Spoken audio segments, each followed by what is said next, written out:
Je, unafahamu ni kwa nini ngozi yako inakuwa na chunusi nyingi sana? Watu wengi hawajui sababu ya kupatwa na hizo chunusi katika ngozi yao. Sababu kubwa zinazosababisha chunusi katika ngozi, ya kwanza ni hormone, lakini pia ni wingi wa mafuta.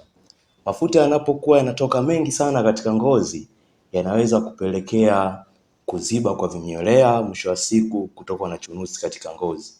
Hivyo nakupa njia tatu kama si mbili ambazo zitaenda kusababisha kuweka ngozi yako vizuri au kuiepusha na chunusi.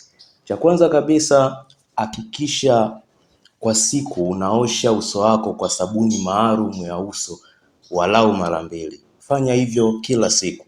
Lakini pia jitahidi sana kunywa maji mengi na kwa usahihi. Watu wengi tunakunywa maji ila hatujui hayo maji tunatakiwa tuyanywe katika mfumo gani.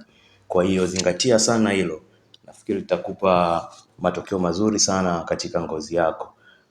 Na kama unahitaji kujua mengi na kujua ni namna gani unaweza ukamanage ngozi yako ikakaa katika mfumo ambao unatamani uwe, ngozi ambayo kila mmoja kuangalia anaitamani, basi unaweza ukafollow page yangu, lakini pia ukanicheck DM kwa ajili ya maelekezo zaidi na zaidi.